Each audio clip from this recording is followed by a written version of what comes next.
নমস্কাৰ সকলোকে জ্ঞান একাডেমি চেনেলটোলৈ পুনৰ স্বাগতম কৰিছোঁ। LPUP যোনটো টিচাৰ নিযুক্তিৰ 2024 হ'ব গৈ আছে, ডকুমেণ্ট ভেৰিফিকেশ্যন কেতিয়ালৈকে সম্ভৱপৰ হ'ব সেই সম্পৰ্কে ডিছকাশ্যন কৰিম।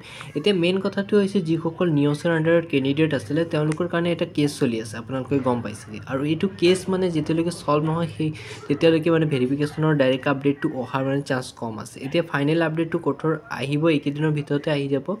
আৰু তেওঁলোকক যদি ফাইনেল আপডেটত যদি চান্স দিয়ে তেতিয়া অফলাইন মোডৰ জৰিয়তে তেওঁলোকক দিয়া চান্স আছে।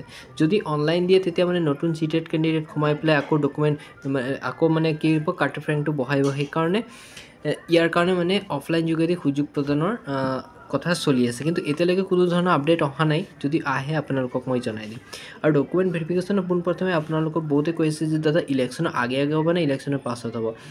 বন্ধুবান্ধীসকল, ডকুমেণ্ট ভেৰিফিকেশ্যনটো ইলেকশ্যনৰ আগে হোৱা চান্স আছে, কিন্তু যোনটো ফাইনেল মেৰিট লিষ্ট ওলাব, আপোনাৰ ফাইনেল যোনটো মেৰিট লিষ্ট আহিব সেইটো কিন্তু ইলেকশ্যনৰ পাছত ওলোৱা চান্স আছে।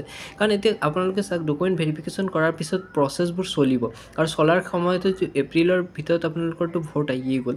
ভোট হোৱাৰ পিছত আকৌ আপোনালোকৰ ফাইনেল মেৰিট লিষ্টটো প্ৰকাশ কৰিব, আৰু এই ভোটৰ আগে যিমান পাৰে আৰু এই নিযুক্তিবোৰ সম্ভৱ কৰাৰ মানে প্ৰচেছ চলি আছে। এতিয়া কি ধৰণৰ আপডেট আহে সেই সম্পৰ্কে আপডেটটো মই ডাটাত ফাইনেলকৈ পালে আপোনালোকক মই জনাই দিম, ঠিক আছে। গতিকে ভিডিঅ'টো বেছি দীঘল নকৰোঁ। আপোনালোকক মই ডকুমেণ্ট ভেৰিফিকেশ্যন সম্পৰ্কে আপডেট দিবলগীয়া আছিল। এতিয়ালৈকে মই ফাইনেল আপডেটটো পোৱা নাই, আৰু ফাইনেল আপডেটটো কালেক্ট কৰি আছোঁ। আৰু আপোনালোকক ৰেড ডিষ্ট্ৰিক্ট, গ্ৰীণ ডিষ্ট্ৰিক্ট হিচাপে এটা ডকুমেণ্ট ভেৰিফিকেশ্যনৰ এটা মই আপডেট দিব মানে ভিডিঅ'ৰ জৰিয়তে প্ৰকাশ কৰিম বুলি ভাবিছোঁ, কিন্তু এতিয়ালৈকে এইটো কমপ্লিট হোৱা নাই। আৰু নেক্সট ভিডিঅ'ত মই এইটো প্ৰভাইড কৰি দিম আপোনালোকক। ধন্যবাদ।